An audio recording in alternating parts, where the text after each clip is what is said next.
Hello once again YouTube, Chris and I here bringing you some StarMade new in Fleetworks, and today we're going to be talking about the ship health point system and all of the fantastical things that does for me.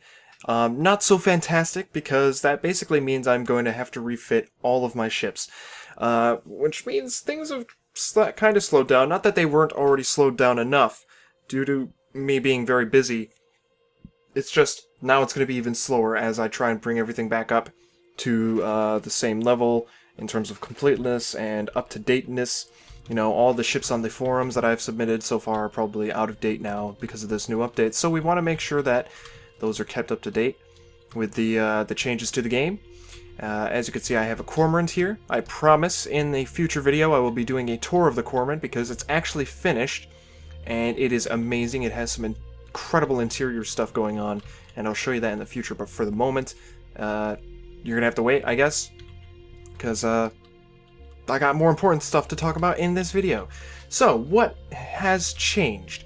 Of course, if you do not live under a rock, you know that StarMade now has armor systems for ships and structure systems for ships. Basically, the blocks of the ship are now taken into account when determining how absolutely effed up that ship is getting. How wrecked you are getting, or how wrecked that enemy ships are getting when you fight them, and it actually means something now. Your blocks mean something more than just, you know, shields or power. It means how well your ship survives. So, with that, it changes pretty much everything in terms of ship design, and it also kind of screws me over because I'm fairly positive most of my ships will be very slow. I have very minimal systems in a lot of these ships, and with this update, I now have very slow ships. And I think it has to do with the fact that some of them have quite a bit of armor, and a lot of these ships have lots of internal stuff, internal space. You know, all of these ships I tried to design with some sort of interior, as you can see here. I mean, I hardly have any room left, if any at all, on some ships, which is a big issue because, you know, I want to keep the interior, I want to keep all of that well and intact. With these ships, it's important to me that the interiors of these ships are fully fleshed out and awesome. I think that just adds a whole new level to the element of these ships, how their value and stuff like that. So, what am I gonna have to do? Let's see. I have a whole list of stuff to talk about. So, in terms of EVE Online, ships have shields, armor, and structure, which, oddly enough, corresponds to the systems that we now have in StarMade. Ships, or shields, armor, and structure, which is great. I ran into a dilemma though, and I was thinking about this a while after the update rolled out. Is, do I want to also compare the ship's structure and armor from StarMade and EVE Online and make sure that they match in some sort of ratio among all my ships? And I determined, hell no. The reason I'm saying that is because the ship differences in terms of size is too much, even among ships that are supposed to be the same type of ship. All of the ships that you see before you, aside from the very small ones over there and the Dragoon, those are all frigates. All of them. And you'll notice that the Executioner, which is right here, I have all the color variants laid out. This is the Executioner. That's the size of the Executioner frigate. And this is the size of the Breacher frigate. And as you can tell, the Breacher is significantly larger. I believe the smallest ship in terms of interior space that is in the frigate size type is the Heron, because it has quite literally one room. There's just not enough interior room on that ship. In fact, it's completely unrealistic in terms of what they wanted to accomplish with the Heron. But it's the smallest ship I have, technically. And, like, if I updated this so that it had proper armor or proper structure, there would be tons of unused space, and it wouldn't really match. And the reason why is because this ship, right here, obviously takes a ton more thrusters in order to get it moving. And I wouldn't be surprised if the entire amount of thrusters inside this ship equaled the entire amount of systems on this ship. It's just not going to work in terms of, you know, trying to get all the ships to work and be, you know, balanced with each other in terms of structure and armor. So I said, screw it, I'm not going to do that. However, what I am going to try to do is completely fill these ships with systems. So real quick, let's go find a ship that has some empty space. And this looks like one of them, right? Yeah, there's tons of empty space in here, right? There's a whole bunch of areas where I could fill in more systems, right? And so here's the plan. First off, a lot of these ships are probably going to have more thrust. And more power after I put in that thrust, and more scanners to make up for the adjustments there, and more jump drives, and you know it's gonna slowly build up. But I'm gonna keep the ratios the same. You know, if a certain ship can only do 3% scanner ability, I'm gonna keep it 3% scanner ability or whatever. Hopefully you kind of understand that.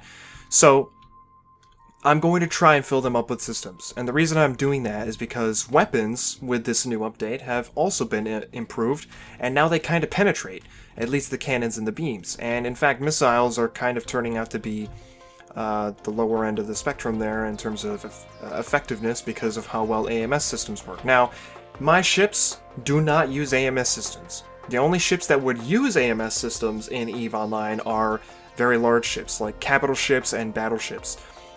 Seem to be the only ships that really can support anti-missile systems, which is a little strange in terms of, you know, the overall, I guess, meta behind StarMade. But it's how EVE operates, and it kind of makes missiles, you know, just as good to use, just as good of an option as cannons and beams, because surprisingly, cannons and beams are really kick-ass right now. And I'm wondering if these tiny, tiny turrets that I have will actually be capable of completely wrecking another ship now, which is really awesome. So I'm hoping in the future to test the turret capabilities, well, the capabilities of the turrets that I design. Right now, the only turrets that I have are these light missile launchers, and these missiles are missile pulse, so they do really massive amounts of damage with long reload times. And this is available on the dock, but I have not updated it. These missile systems are big enough that I could put on some rail systems with them, so that's really cool. There's the actual rail version on the right of the ship, and on the left side is a static one. This is all just one structure, and you can copy paste it to your ship. And of course you probably already know that if you saw that video where I released that.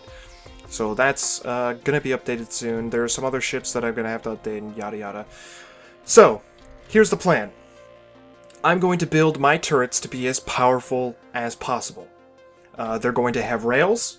All of the EVE Online ships use turrets, and pretty much none of them house built-in weapon systems. You know, there's no ships in EVE Online where you have to point in order to fire, except for bombs, but that's just because bombs are not guided. They're not really a built-in weapon system, they're just a built-in deploying mechanism for the bombs, which for some reason you need to aim. Anyway, so all of the ships on EVE Online will have turrets, and of course you'll be able to hard mount them to your ship, or you'll be able to attach them via rail, which will be really great. The new mechanics means they'll be more effective, which is awesome, and I really cannot wait to test that in the future, and I will be testing that in the future. We'll probably bring a destroyer and take it up against some frigates. We'll probably do some frigate-on-frigate action and all sorts of stuff like that. And yeah, that'll be really fun.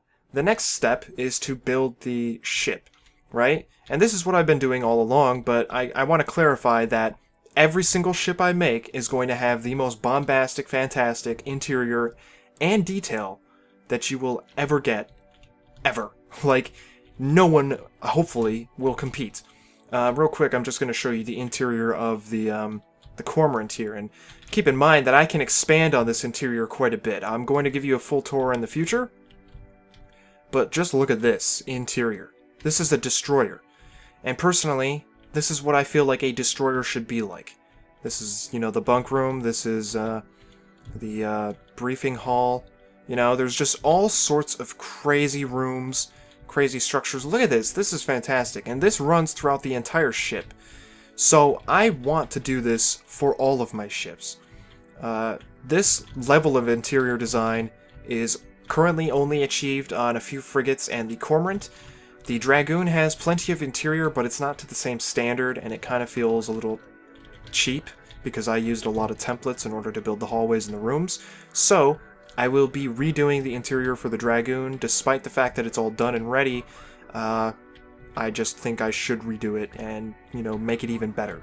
So there will be that to look forward to as well.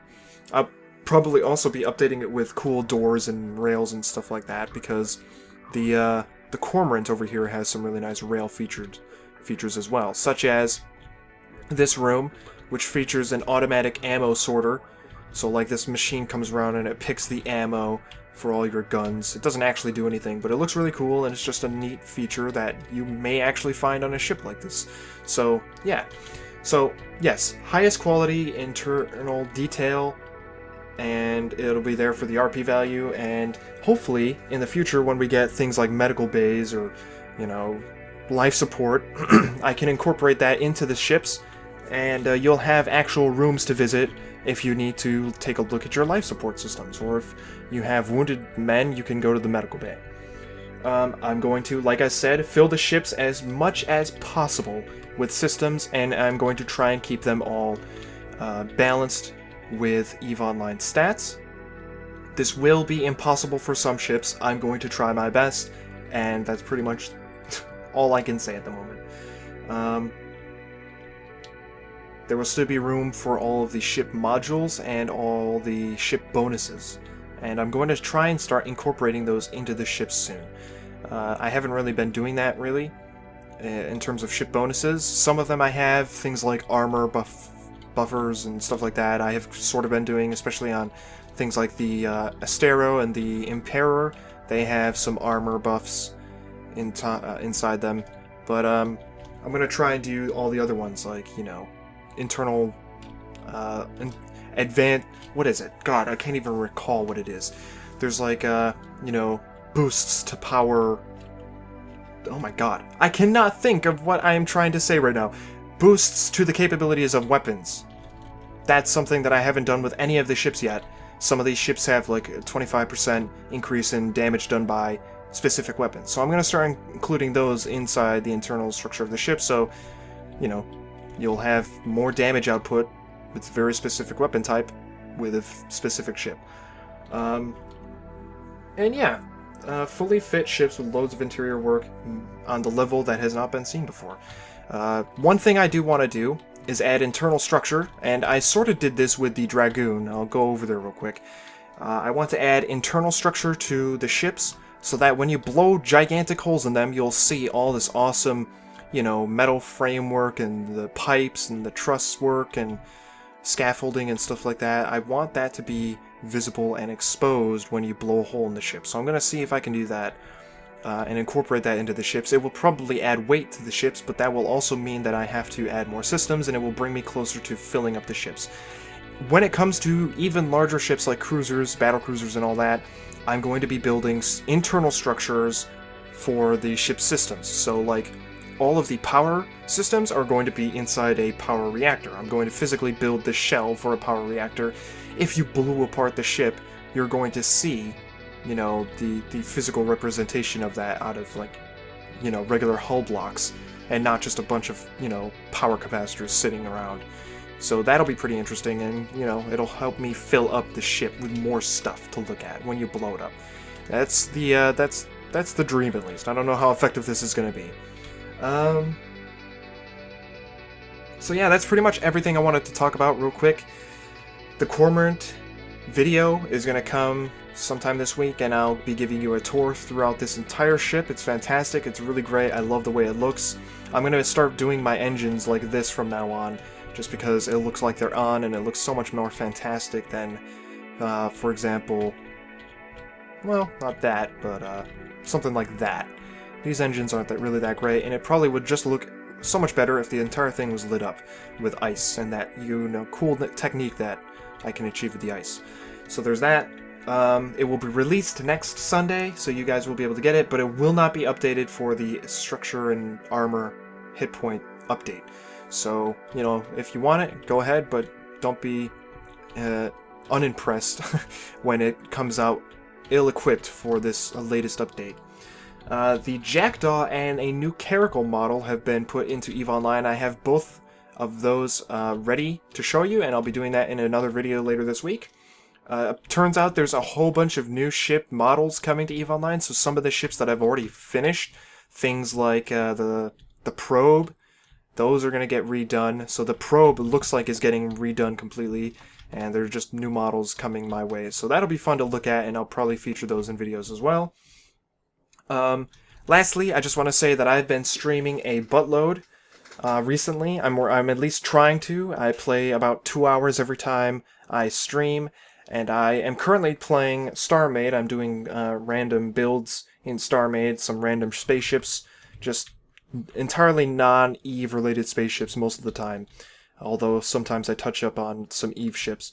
And I also do Fallout New Vegas because Fallout 4 was announced and I got really hyped for that.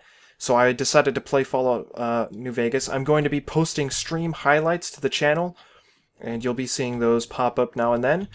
On top of that, the Steam Summer Sale is just about over as of today, or when I'm recording this, and I bought literally 22 games, plus the DLC for Skyrim that I never had.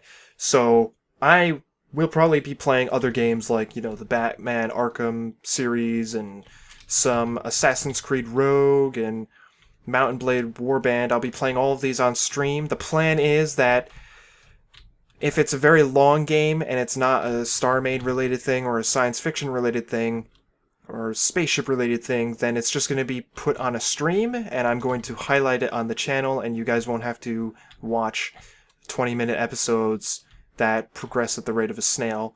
So hopefully that's entertaining for you guys, and be on the lookout for that. Those will start coming out next week, hopefully. If it doesn't, you have every right to be angry at me, because I really need to get my shit together and start posting regular content. So, that's it for now. I'll be showing you some weapons in the future. I'll be showing you the Cormorant and all of that lovely stuff I mentioned in the past. And yeah, it's fun, it's great, I'm super excited. And that's all I have to say. So thank you for watching, subscribe if you want to see more, and I will see you all next time.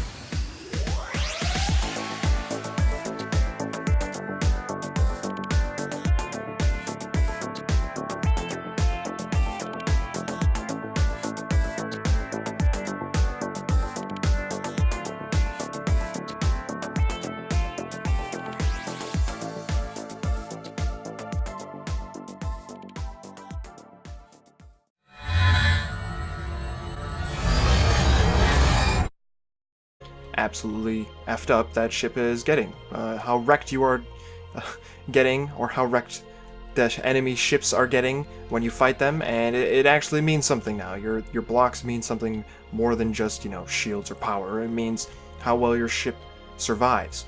So, with that, it changes pretty much everything in terms of ship design, and it also kind of screws me over because I'm fairly positive most of my ships will be very busy.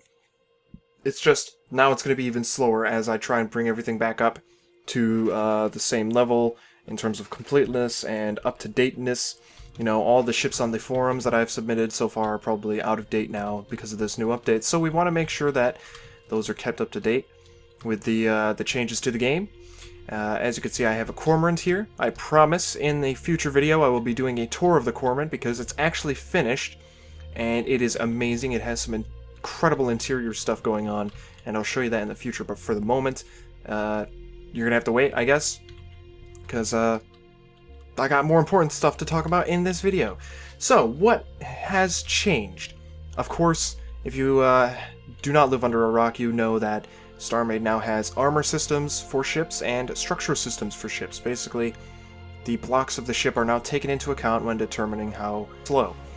I have very minimal systems in a lot of these ships, and with this update I now have very slow ships, and I think it has to do with the fact that some of them have quite a bit of armor, and a lot of these ships have lots of internal stuff, internal space. You know, all of these ships I tried to design with some sort of interior, as you can see here. I mean, I hardly have any room left, if any. Hello once again, YouTube. Chris and I here, bringing you some StarMade new in Fleetworks, and today we're going to be talking about the ship health point system and all of the fantastical things that that does for me. Not so fantastic, because that basically means I'm going to have to refit all of my ships, which means things have kind of slowed down. Not that they weren't already slowed down enough due to me being very busy.